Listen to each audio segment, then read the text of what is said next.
Friends, smart study with Siddhi sir में आपका स्वागत है। आज हम सीखने वाले हैं एक नया मेथड, क्रैमर्स रूल, जिसे हम linear equation into variables solve करेंगे। ये मेथड थोड़ा अलग है क्योंकि यहाँ हम डिटर्मिनेंट्स का यूज़ करते हैं सोल्यूशन निकालने के वास्ते। So let's begin it. तो आइए दोस्तों समझते हैं कैसे क्रैमर्स रूल की मदद से हम लीनियर इक्वेशन इनटू वेरिएबल्स को सॉल्व करते हैं। तो लेट्स टेक एन एग्जाम्पल। मैं एक लीनियर इक्वेशन लेता हूँ, a1x plus b1y is equal to c1, और दूसरा इक्वेशन लेता हूँ a2x plus b2y is equal to c2।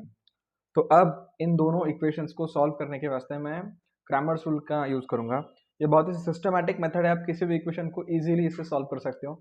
एक एल्गोरिदम, एक सिस्टम अगर आपको इसका मालूम हो जाए तो आपको मतलब हर क्वेश्चन के वास्ते कुछ नया दिमाग लगाने की ज़रूरत नहीं है। तो क्या करना होता है इसमें, सबसे पहले हमको डिटर्मिनेंट्स निकालने होते हैं 3, जिसे हम नाम देंगे D, D X and D Y. तो देखिए कैसे निकालते हैं। सबसे पहले मैं डी एक्स निकाल लूँगा। तो डी एक्स निकालने के वास्ते क्या करना पड़ता है, जो एक्स के कोएफिशिएंट है उनको छुपा लो, बचेगा कौन, वाई के कोएफिशिएंट और ये कांस्टेंट, तो उनको लिख लेते हैं। तो यहाँ पे आ जाएगा b1 c1, यहाँ पे आ जाएगा b2 c2। तो इस डिटरमिनेंट को सॉल्व कर लेते हैं। तो ये हो जाएगा आपका b1 c2 minus b2 c1। इसी तरह से मैं dy निकाल लूँगा। तो dy जो होगा, y निकालने के वास्ते मुझे y के कोएफिशिएंट्स को छुपाना पड़ेगा। तो बचेंगे कौन के, x के कोएफिशिएंट और कांस्टेंट, तो उनको यूज़ कर लेते हैं। यहाँ पे आ जाएगा a1 a2 यहाँ पे और c1 c2 यहाँ पे। तो मेरा जो dy आएगा वो होगा a1 c2 minus a2 c1। बस उसके बाद में मुझे d भी निकालना है। तो d निकालते टाइम में इस कांस्टेंट c को छुपा लूँगा, तो बचेंगे कौन, x के और y के कोएफिशिएंट्स। तो a1 a2 यहाँ पे और b1 b2 यहाँ पे। इस डिटरमिनेंट को सॉल्व करने के वास्ते क्या करेंगे हम, फिर से वही a1 b2 minus a2 b1। तो इस तरह से मेरे पास में d, dx और dy आ गया। ठीक है, देखिए डिटरमिनेंट को कैसे सॉल्व करते हैं ये लिखने के बाद में।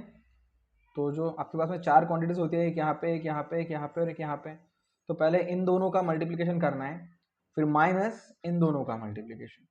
तो इस तरह से हम क्या करते हैं, डिटरमिनेंट सॉल्व करते हैं कोई भी। तो ये हमारे पास में dx, dy और d आ गए। तो इससे हम x की वैल्यू निकालेंगे।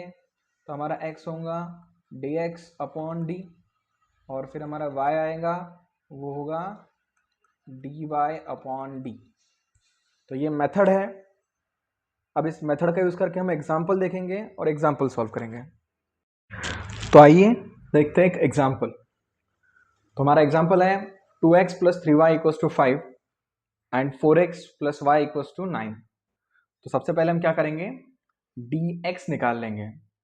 तो dx निकालने के वास्ते में क्या करना पड़ेगा, x के कोएफिशिएंट को हाइड करके बचे हुए कोएफिशिएंट्स सीधे लिखने हैं। तो ये वाली लाइन हम हाइड करेंगे, तो यहाँ पे बचेगा 3, यहाँ पे y का कोएफिशिएंट 1, यहाँ पे 5 और यहाँ पे 9। ठीक है, तो इसे सॉल्व करेंगे हम। 9 इंटू 3, 9 3 ज़ार 27 माइनस 5 1 ज़ार 5 विच इज इक्वल्स टू 22। उसके बाद में मैं dy निकाल लूँगा। तो dy मेरे पास में निकालने के वास्ते मुझे ये वाली लाइन को हाइड करना पड़ेगा। तो x के कोएफिशिएंट लिखने पड़ेंगे, वो है 2 और 4, और y के कोएफिशिएंट आ जाएंगे 5 और 9। और इसको अगर मैं सॉल्व करूँगा तो ये हो जाएगा इनका मल्टीप्लिकेशन। तो 9 2 ज़ार 18 माइनस इनका मल्टीप्लिकेशन 5 4 ज़ार 20। तो 18 माइनस 20 मतलब -2 हमारा क्या है, dy है। ये हमारे पास में dx आ गया था, ये हमारे पास में dy आ चुका है। अब d निकालूंगा मैं। तो d निकालने के वास्ते क्या करना पड़ेगा आपको, कांस्टेंट वाली लाइन को हाइड करना पड़ेगा।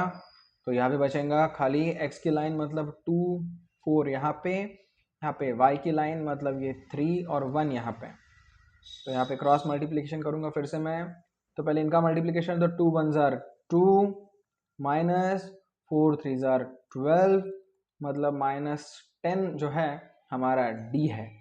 तो हमारे पास में dx आ गया, ये dy आ गया और ये d आ गया। सिंपल। अब यहाँ से क्या निकालना है हमें, x और y की वैल्यू।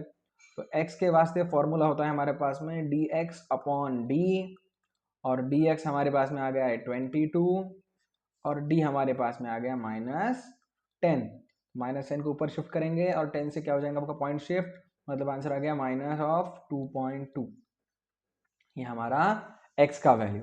सिमिलरली y का वैल्यू क्या आएगा, dy upon d, dy upon d।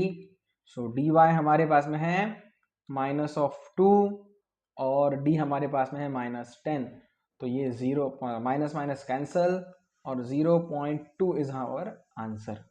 तो इस तरह से x और y की वैल्यू मुझे बहुत ही सिस्टमेटिक फॉर्म में मिल गई। मतलब इक्वेशन कोई भी हो, कुछ देखना नहीं है कि x का कोएफिशिएंट क्या है, y का क्या है। सबसे पहले करना क्या है हमें, तो हमें दोनों इक्वेशन को बराबर, सबसे पहले x वाला जो हमारा टर्म है वो लाना है, फिर y वाला टर्म लिखना है और इक्वल टू हमारे कांस्टेंट वाले टर्म लिखना है।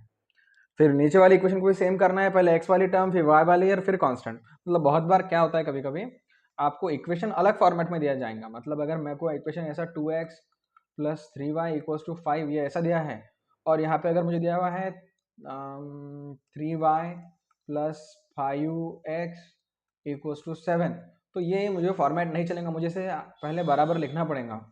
पहले मुझे यहाँ पे 5x plus 3y equals to 7, इसको ax plus by equals to c वाले फॉर्मेट में लाना पड़ेगा, ये याद रखिए।